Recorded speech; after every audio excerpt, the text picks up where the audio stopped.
Hello friends, welcome to our YouTube channel study topic 2.0। तो friends, मैं वहाँ से आपको स्वागत करता हूँ आपके अपने यूट्यूब चैनल स्टडी टॉपिक 2.0 पर। फ्रेंड्स, आज का ये वीडियो आपके लिए बेहद इंपॉर्टेंट रहने वाला है, क्योंकि आज के इस वीडियो में हम कोई क्लासेस लेकर नहीं आए हैं।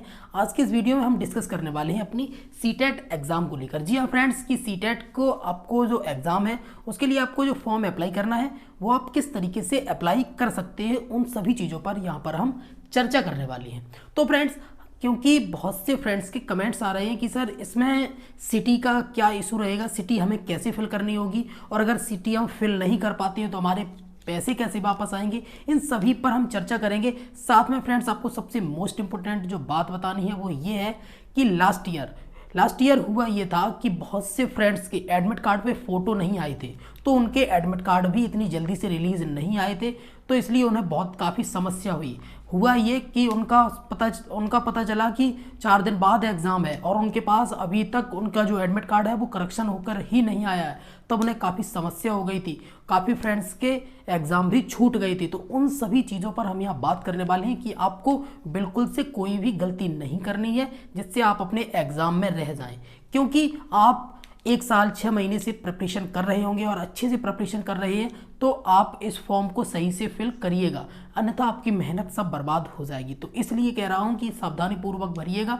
अगर आपको कुछ भी नहीं आता है तो आप हमारे वीडियोस पर कमेंट कीजिए, साथ में आप टेलीग्राम ग्रुप को ज्वाइन कर लीजिए। आपको वहाँ पूरी डिटेल दे दी जाएगी कि आपको कैसे फॉर्म को फिल करना है। तो चलिए यहाँ पर अब हम आगे चलते हैं और हम एक एक मुद्दे पर बात करेंगे। चलिए देखिए फ्रेंड्स, हमारा ये सीटेट 2022-2023 का ये फॉर्म आया है, इसकी हम बात करेंगे। तो फ्रेंड्स, इसको आपको पता तो चल ही गया होगा कि इसकी जो लास्ट डेट रहने वाली है, जो लास्ट डेट की अगर हम बात करेंगे तो फ्रेंड्स, हमारे इस एग्ज़ाम की ये जो सीटेट 2022 का है, इसकी जो लास्ट डेट की अगर हम बात करें तो लास्ट डेट हमारी 24 नवंबर। जी हाँ फ्रेंड्स, लास्ट डेट जो है वो हमारी कितनी, लास्ट डेट जो है वो 24 नवंबर रहने वाली है। लास्ट डेट की बात करें तो 24 नवंबर रहने वाली है, तो आपको फॉर्म अच्छे से यहाँ फिल कर देना होगा। ठीक है, आपको पता होगा कि आज से आपके 31 तारीख से आपके फॉर्म स्टार्ट हो गए हैं, तो अब आपको लास्ट डेट का ख्याल रखना है। मैं तो ये कहूँगा कि जैसे ही फॉर्म स्टार्ट हो गए हैं तो अब शायद अच्छी खासी चलने लगी होगी, तो आपको बस अप्लाई कर देना है। ठीक है, बात कर लेते हैं सबसे हम पहले ही पॉइंट पर अपने पर, कि हमारा पहला पॉइंट कह रहा है कि पहले आओ पहले पाओ। आखिर में ये इस अब की बात सीटेट ने एक नया लाए है कि पहले आओ पहले पाओ। आखिर में ये है क्या? तो फ्रेंड्स, ये आपका सिटी एग्ज़ाम, सिटी से रिलेटेड पहले आओ पहले पाओ दे दिया है। क्या है ये पहले आओ पहले पाओ? तो पहले आओ पहले पाओ का सीधा सा मतलब यही है कि यदि आप फॉर्म को सबसे पहले अप्लाई करते हैं तो आपकी सिटी जो है एग्ज़ाम सिटी, वो आपके मनपसंद मिल जाएगी। जी हाँ, जैसे कि फ्रेंड्स अगर बात करें कि जैसे कि आप सपोज दैट आप यूपी से बिलोंग करते हैं, तो आप चाहेंगे कि हमारा जो पेपर है वो मेरे आसपास के सेंटर पर हो जाए। मतलब जैसे कि कोई व्यक्ति कानपुर से रिलेटेड है, कोई आगरा से है, इस तरीके से अगर कोई लखनऊ से है, तो वो ये चाहेंगे कि हमें हमारे होम डिस्ट्रिक्ट पर ही हमें एग्ज़ाम सेंटर मिल जाए, तो हम दूर ना जाना पड़े।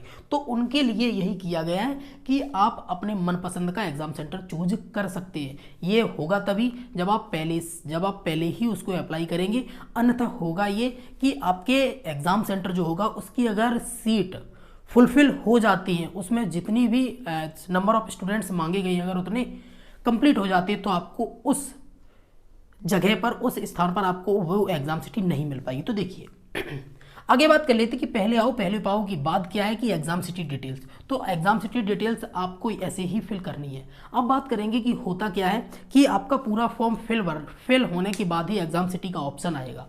तो होगा ये कि फ्रेंड्स, आपने पूरा फॉर्म फिल कर लिया और आपने अपनी मनोदशा बना ली थी कि हमें सपोज दैट हमें कानपुर में हमें एग्ज़ाम सेंटर बनाना है। अब कानपुर के एग्ज़ाम सेंटर के लिए आपके पास काफ़ी सारी समस्याएं हो गई कि कानपुर की एग्ज़ाम सिटी जब तक आपने फॉर्म फिल किया तब तक एग्ज़ाम सिटी फिल हो गई, मतलब कंप्लीट हो गई। उसमें जितने नंबर ऑफ स्टूडेंट्स चाहिए थे सीटेट को, वो उसने अपने स्टूडेंट कंप्लीट कर लिए। अब आपका क्या होगा, क्योंकि आपने फॉर्म तो पहले से फिल कर दिया है, तब होगा ये कि आपकी जो एग्ज़ाम सिटी है, ठीक है, एग्ज़ाम सिटी है, और अब आप एग्ज़ाम सिटी को चेंज करेंगे, एग्जाम सिटी को चेंज करेंगे। साथ में आपकी जो फीस है, यदि आप चाहेंगे तो आपको दो ऑप्शंस दे रखे होंगे। एक ऑप्शन होगा कि आप अपनी फीस को रिफंड चाहते हैं कि आप अपना दूसरा फॉर्म फिल कर सकें, ठीक है, तो वहाँ पर आपको दोनों ऑप्शन मिल जाएंगे और आपकी फीस रिफंड आएगी आपके जिस अकाउंट से डिडक्ट हुई होगी उसी अकाउंट में, अगर ऑनलाइन आपने फी पे की है तो, ठीक है। चलिए, तो फीस भी आराम से रिफंड हो जाएगी, फीस रिफंड में कोई इशू नहीं होगा, आपकी फीस बिल्कुल से अच्छी तरीके मतलब आराम से रिफंड हो जाएगी, कोई उसका चार्ज भी नहीं लगेगा। अब की बार में ये अच्छा कर दिया कि आपके फॉर्म में अगर दिक्कत आती है, आपको लगता है कि हमारा फॉर्म गलत हो गया है, तो आप उसको रिजेक्ट करिएगा, रिजेक्ट ट्रांजेक्शन करेंगे, रिजेक्ट करेंगे, सब कुछ रिजेक्ट कर देंगे, तो आपका ये सब फीस आपकी वापस आ जाएगी, ठीक है। चलिए अगली बात करेंगे कि पासवर्ड हमारा कैसा होना चाहिए। तो देखिए, पासवर्ड क्या होता है कि हम कई बार अपना पासवर्ड बनाते हैं क्योंकि पहला तो पासवर्ड हमें सीटेट ही जनरेट करके देता है, लेकिन हम उसके बाद अपना पासवर्ड जनरेट करते हैं।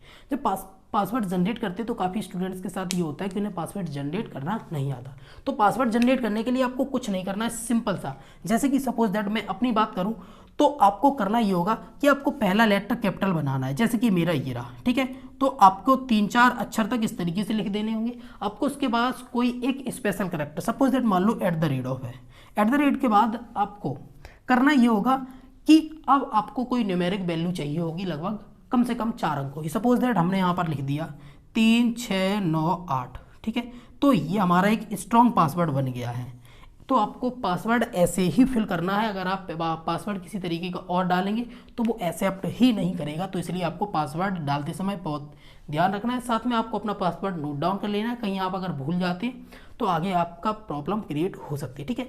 अगली बात करेंगे कि पेपर कब और कैसा होगा। तो आपका जो पेपर है वो दिसंबर, जी हाँ फ्रेंड्स, आपका दिसंबर से लेकर जनवरी तक चलने वाला है। दिसंबर से जनवरी तक चलेगा आपका पेपर और ऑनलाइन मोड में रहेगा। साथ में आपका 2 पारियों में कराया जाएगा। 2 पारियों का मतलब है 2 शिफ्टों का मतलब है कि आपका जो फर्स्ट शिफ्ट रहेगा, फर्स्ट शिफ्ट जो मॉर्निंग शिफ्ट रहेगी उसमें आपका प्राइमरी का रहेगा और जो इवनिंग शिफ्ट रहेगी उसमें आपका जूनियर का रहेगा, ठीक है। प्राइमरी आपको पता ही होगा, ठीक है। अगली बात करेंगे कि डॉक्यूमेंट। तो डॉक्यूमेंट की सबसे बड़ा इशू रहता है कि डॉक्यूमेंट की वजह से ही हर बार काफ़ी स्टूडेंट्स के फॉर्म रिजेक्ट हो जाते हैं। तो आपको डॉक्यूमेंट बहुत अच्छे से स्कैन करना होगा। देखिए, डॉक्यूमेंट की बात करें तो आपको अपनी फ़ोटो और आपको साइन अच्छे से स्कैन करने होंगे। अच्छे से स्कैन करने के बाद जो साइज़ सीटेट ने बताया है आपको वही साइज़ ही उसमें अपलोड करना होगा। अगर आप साइज़ को चेंज कर देते या आप फ़ोटो थोड़ी सी अजीब लगाते हैं तब आपको दिक्कत हो सकती है। तो इसलिए आप फ़ोटो थोड़ी अच्छी सी लगाइएगा जो जिसमें कि बैकग्राउंड भी ठीक ठाक हो और आपके चेहरे पर कोई चमक भी ना पड़ रही हो, ठीक है। ऐसी तो आप यहाँ डॉक्यूमेंट अपलोड करेंगे क्योंकि डॉक्यूमेंट की वजह से ही आपके काफ़ी फॉर्म रिजेक्ट हो जाते हैं। जिस वजह से होता ये है कि अब आपका जैसे ये तो अभी तो पता चलेगा नहीं आपको पता चलेगा जब आपके एडमिट कार्ड आएंगे। एडमिट कार्ड में आपकी फ़ोटो नहीं होगी या फिर एडमिट कार्ड आपका डाउनलोड नहीं हो रहा होगा। अब आप कहेंगे कि एडमिट कार्ड डाउनलोड क्यों नहीं हो रहा है, तो वहाँ पर आपको दिक्कत हो जाएगी और फिर आपको क्योंकि एग्ज़ाम की प्रिपरेशन भी रहेगी और एडमिट कार्ड का भी देखना होगा। एडमिट कार्ड नहीं देखेंगे तो पेपर कैसे देंगे, ये सारी समस्या हो जाएंगी। तो इसलिए तब से अच्छा है कि आप अभी अपनी इस डॉक्यूमेंट की जो क्राइटेरिया इसको फुलफिल कर लें और अच्छी तरीके से इसको अपलोड कर दें, ठीक है। अगली बात करेंगे हम भाषा क्या होगी कि आपको ये पेपर 2 भाषाओं में देखने को मिलेगा, हिंदी और इंग्लिश, ठीक है। इंग्लिश और हिंदी में देखने को मिलेगा। साथ में अगली बात करेंगे हम यहाँ पर कि हमें यहाँ पर लैंग्वेज फर्स्ट और लैंग्वेज सेकंड चूज करनी पड़ती है। Language first and language second. आखिर में ये लैंग्वेज फर्स्ट और लैंग्वेज सेकंड क्या है तो इस पे बात कर लेंगे। तो देखिए, लैंग्वेज फर्स्ट और सेकंड की अगर हम बात करें तो लैंग्वेज फर्स्ट आप जिस लैंग्वेज को प्रेफर करना चाहते हैं, जैसे कि सपोज दैट कोई स्टूडेंट हिंदी को चाहता है लैंग्वेज फर्स्ट के रूप में, ठीक है, तो हिंदी को वो फर्स्ट लैंग्वेज में चूज कर लेगा। और किसी को सेकंड लैंग्वेज अपनी उर्दू चाहिए, संस्कृत चाहिए, इंग्लिश चाहिए, जो भी मन करे। अगर उसको हिंदी ही चाहिए तो उसको हिंदी भी मिल जाएगी। तो इसलिए उसको एक हिंदी, अगर हिंदी चूज करता है तो हिंदी, और सेकंड वो अदर लैंग्वेज भी चूज कर सकता है, लैंग्वेज जिसका आपको पेपर देना होगा। सपोज दैट किसी ने इंग्लिश चूज किया तो उसको इंग्लिश और हिंदी का पेपर होगा। मतलब कि ये जो भाषाएँ होंगी उनमें हिंदी और इंग्लिश का 30 क्वेश्चन आएंगे, उनको आपको करना होगा। ऐसी हिंदी या संस्कृत होगा, इंग्लिश है, इस तरीके से आपका सब कुछ बिल्कुल से मेंटेन रहेगा कि किसी को ऐसा चाहिए तो यहाँ से सब मेंटेन हो जाएगा, ठीक है। अगली बात करेंगे हमने सबसे मोस्ट इंपॉर्टेंट पॉइंट है, काफ़ी फ्रेंड्स का सवाल रहता है कि सर ये बताइए हमने पिछली बार सीटेट का एग्ज़ाम दिया था तो क्या हमें इस बार भी सीटेट का एग्ज़ाम देना होगा। तो देखिए, सीटेट का एग्ज़ाम आप दे दीजिए अगर आपका मन है तो, अगर आपका क्वालिफाई नहीं है और आप चाहते हैं कि मेरी प्रिपरेशन कैसी हुई है, प्रिपरेशन को चेक करना चाहते हैं तो आप अप्लाई कर दीजिएगा।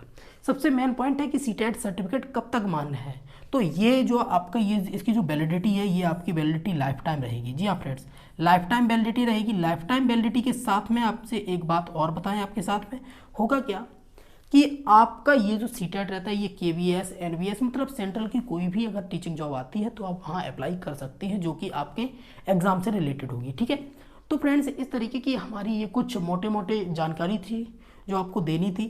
साथ में यदि आपकी कोई क्वेरी हो, आपको फॉर्म भरने में कोई प्रॉब्लम हो रही हो तो आप हमें कमेंट बॉक्स में बताइएगा। टेलीग्राम ग्रुप पर ज्वाइन हो जाइए और आपके जो भी सवाल होंगे उन सभी के जवाब आपको दिए जाएंगे और आपको संतुष्ट किया जाएगा। तो फ्रेंड्स चलिए मिलते हैं हम अपने अगले सेशन पर, अगली क्लास में, और अगली क्लास हमारी किसी एक सब्जेक्ट से रिलेटेड रहेगी क्योंकि आपके प्रिपरेशन भी अच्छे से हम करा रहे होंगे। चलिए मिलते हैं अगले वीडियो में, तब तक के लिए नमस्कार, bye bye and take care.